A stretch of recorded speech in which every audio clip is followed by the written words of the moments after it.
I'm going to show you Job Scan. If you've been in your job career for a long time and you need to pivot, this is a great place to start. There's a bunch of different systems out there, and when you're going in for a job, you know how they have their portal and you go and you put all your information in, you put your resume in, that gets submitted to this special place, and they have a special software. And so it's called ATS, Applicant Tracking Software, and they're all different. You know, depending on how big you are, you have a better version. So this links to their site because you can tell them what your site is. So I actually removed it from my computer. So I'm going to show you what it's going to look like from your point of view if you've never used it before. Oh, never. I just heard ATS. That's, I think, all the human resources, they use it. It's like the AI thing which runs, and they ingest all of the CVs which has come to them, and then based on the keywords they try to find out, all right, which is the closest matching. Same exact thing. So this is how you're going to get around that, because most of us don't know anything about all of that software, and we don't know how to play the game. So I'm going to show you how to play the game. I've been using this for probably 10 years, anytime I need to pivot, Wow. because it does make a difference. So here it is. You can sign up, or you can do it for free. I think you can get 10 free scans. When I'm looking for a job, this is what I do, and I do buy the service. It's probably about $40 a month. So use it until you don't need it, and then let it go. So I'm going to see what else is down here. Okay, so if you're using it for free, you can push the button, or you can come down here. So I'm going to drag this over. There we go. It's going to analyze it for you. It's weird because, now I can paste a job description. So go to your favorite job description place. And these are probably pretty close to what I would use. Let's see here. Skills. Let's just say, because most people are new graduates who might want to do this.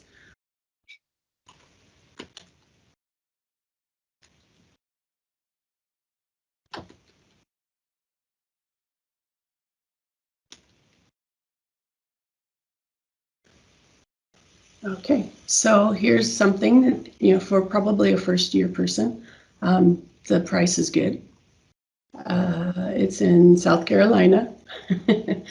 Let's see if it makes any sense. So essential responsibilities, online, AGL, some analysis, developing tools, maintaining integrity, all of that. So yeah, sure, this might make sense to us. What you're going to do is take anything that's pertinent to the job itself, not the part about how wonderful their company is, because that'll change the algorithm. So we can say the role, probably essential responsibilities, additional responsibilities, probably down here, there's the knowledge and skill sets, probably all of that. And that's all we need. Everything else looks like it's about the company, so we can say copy. We'll paste that right in. And then scan. I was having so much fun this morning. Now it wants me to get in here. So I have an account. Sign in. Yes, allow it.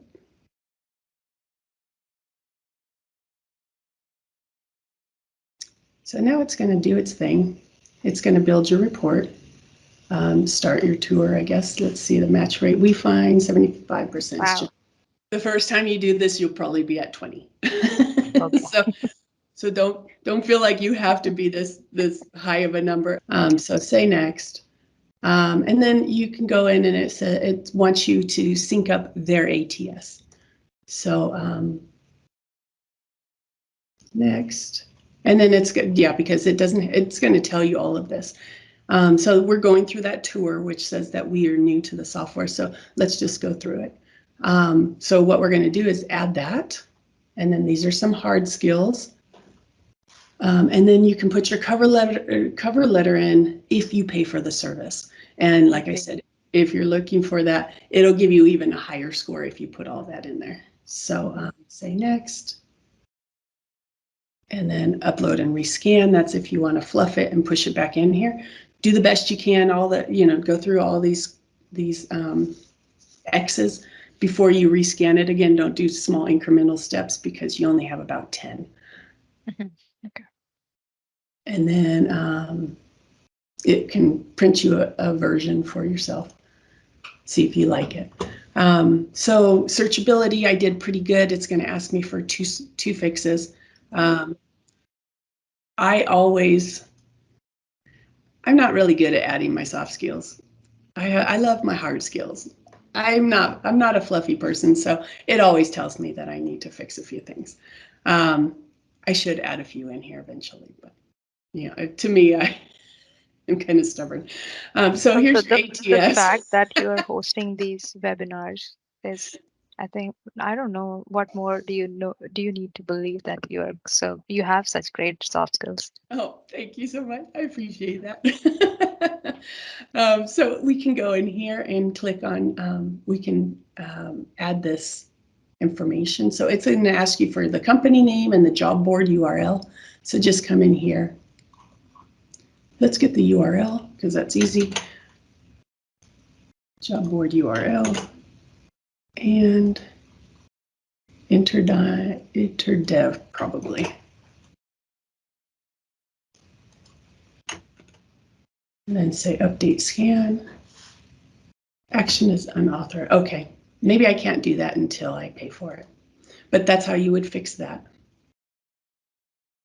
Job title match. Okay, so their job title, it's telling me that I don't have the word geospatial or geospatial solutions analyst, and that's because it really wants to look for a specific set of keywords. So you need to put that in there somewhere on your resume. So we did pretty good with the rest. And then it comes down here and it's going to say, okay, you probably need to add the word Esri ArcGIS. And the terrible thing about that is it needs to be uncapitalized. Oh. So, yeah. Oh, that's weird. Yeah, because, and this is how that works. HR doesn't know what they're doing when they're talking in GIS. They're doing the best they can.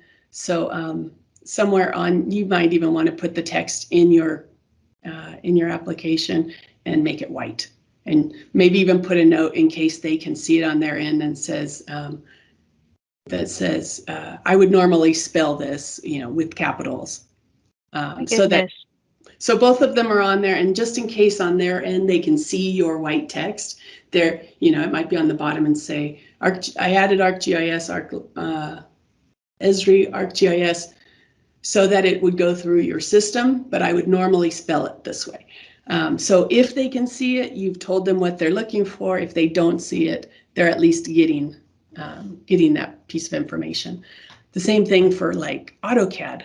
So I was a drafter early on, and I know how to spell AutoCAD with the capitals where they are, but HR may not. So make sure you add somewhere in your files. This is such an eye opener. I wish there were more people today because this can be easily overlooked. I wouldn't even think about it. Mm-hmm. And when I went to ITT. That's where I got my drafting certificate, and they always said, make sure you always spell softwares the correct way. And that's because somebody was looking at your document. They don't look at your document unless you make it through the system. So it's a balancing act now. It's like, well, I know how to spell it, but they don't, so I can't get in if I don't do it this way. Exactly. So yeah, so there you go. There's all of that. Wow. We still got a pretty good score, so that was nice. Okay, can I interrupt? Yeah. Quick question. So you are so experienced. Do you still put your cover letter when you're applying for some job? Okay, here's how I did it the last time. Because I was so frustrated with how I wasn't getting any traction on my resume. I wasn't getting any traction, and I was spending a lot of time.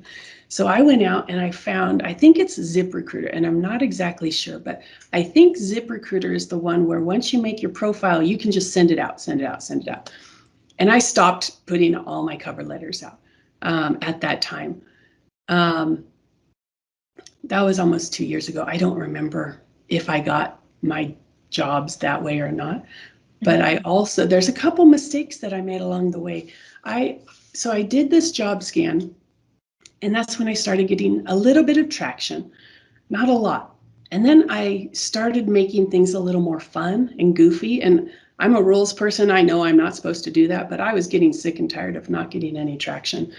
So what I did was I started putting goofy things in a couple of my cover letters just to see, because I figure I'm wasting my time if I can't get any traction.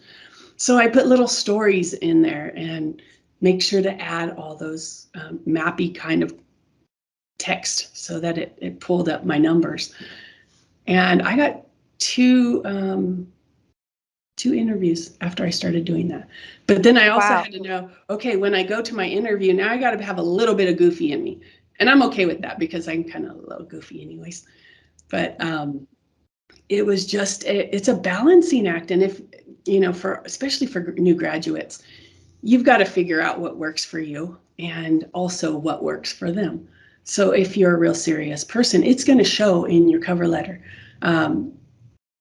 So I've been learning that stories sell things. So you're selling yourself when you're trying to get that first job. So let me see what I have in the cover letter. So here's my story. So, dear hiring team, blah, blah, blah.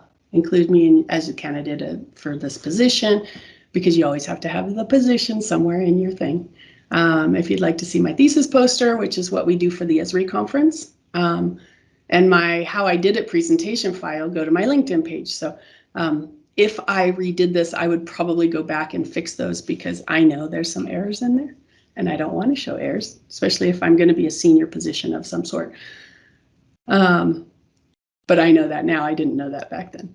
And then my story. So as of the crash of 2007, I was able to sell my house and buy a travel trailer. Now you're going to know me a little more.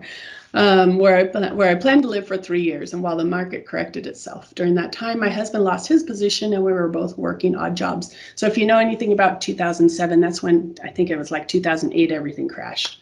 We didn't know that at the time, so this was just how we were working through things. I started my undergrad program, took my first GIS course. During my GIS course, I was encouraged to continue to the master's program. I would probably say graduate program now if I was fluffing this, just sounds more professional. It was the most intense task I've ever had to do. Okay, yeah, I love that. Anyways, it's just a story, but it also has a lot of GIS keywords in it. And then at the bottom it says, on a personal note, while being quarantined, I learned to ride a mountain bike. That's just personal. It just tells them a little bit about me. And do some hiking. Sometimes the hills are more significant than I can handle, so I hike a bike the rest of the way. Mountain biking is like life. Sometimes it's easy and sometimes it's hard, but it's what you do when life gets hard that creates the better person. So it kind of just all ties together. It makes it fun for them to read, because you have to remember what the psychology behind the person who's reading all of this, as if it's already gotten through the system. They're reading it and they're going, okay, we need to, now that we know that these people have the skills that we require because they made it through the system, now let's find 3 that will fit in our community.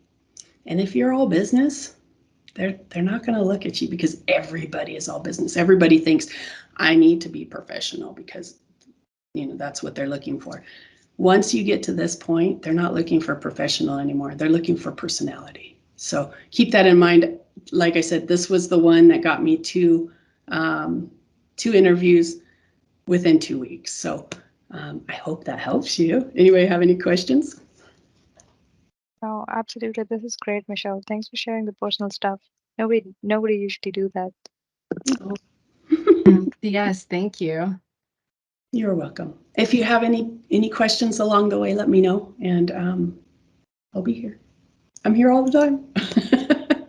I actually do have a question that's not related to this, but so I've been working on, I'm sure that you may have heard like the like adopt a road programs that different like counties Okay. have. And so I'm working right now closely with our coordinator for that. And I've made a few dashboards with Survey123s embedded into there. And I'm also connecting these surveys with Microsoft Power Automate workflows. And I've been having like some struggles. So I was going to ask you, have you ever worked with that before? Yeah. Okay, because there's a few that I have that are successful and IT was able to help, but they don't really have that much GIS knowledge on some stuff. And I've been struggling of how to get in the Survey123. I've created them through web forms, and they're able to like place a point of where they like left the trash at. And I want that point to be able to be sent to the person that creates the work order for our operations team to go pick up that trash. But I don't know how to get that map to be embedded into the email workflow. Okay, so it sounds like you want to send a feature report to the end user. Is that correct? Yes. Okay, so there's two different points to that. When you have Survey123 and you export that feature service, it has to go into, I believe it's a OneDrive or a shared drive. It's one or the other. It has to go there first, and then you can pull it from there and then send it through your email. Oh, okay. So I think I know what you're talking about, SharePoint or something like that. So have it be shared into SharePoint and then have that be pulled into the email. Because yeah, I've been trying to like search this up and reading through like the Esri communities, and I'm just getting like either no answer or like random answers. So okay, I'll try doing that then. Yeah, let me see if I can get you a link real quick. Okay. I'm going to save those because I probably made a few changes.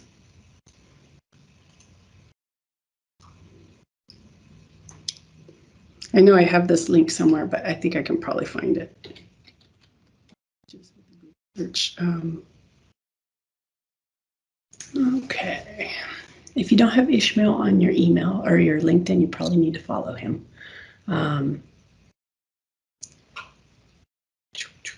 Tricks of the trade, automating reports. This might be it. We can look. Probably. Okay, so I think this is what we're going to look for. So I'm going to put this link in chat. Okay. Now, what I found is one person's way of learning or teaching something isn't always the same as what you have going on. So depending on, how your IT set something up, or if you have a professional version of something, this is great because this can be done without the professional version of Power Automate. But if you decide that you ever need to take links of pictures and put them into a Microsoft list, you do need the professional version. It has to, anything that has to do with pictures, like being put specifically in an email or in a list or things like that. That's where we found that we need the professional version. For now, feature reports are free because they've done all the pictures in the back end. That's why it has to get pushed to a OneDrive or a SharePoint drive. Oh, okay. And then So it's like a workaround. It's a workaround. Okay. So they've done this for us. So this is what you'll want to look at. Okay, thank you so much. I've been so stumped on this for like a week now.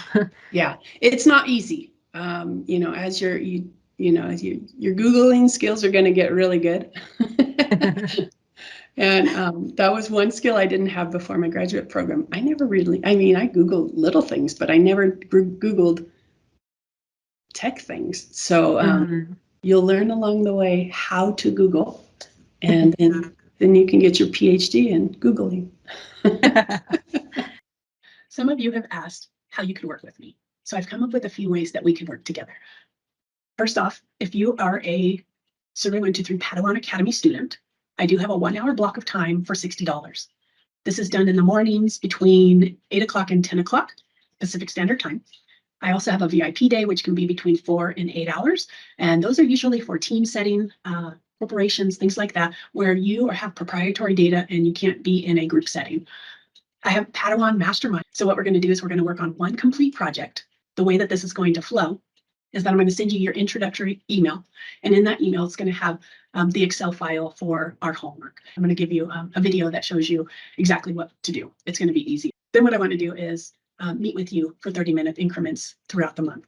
And what we're going to do is we're going to build on all of that. I'm going to talk you through where some of those hurdles are.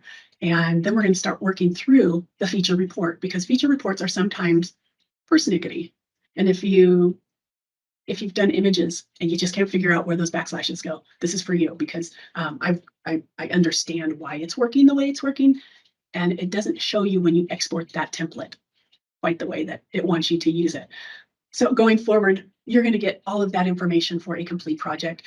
We might get into dashboards or web app builder or experience builder. I hope you join us, because this is going to be worth so much more than just the cost of getting in the door.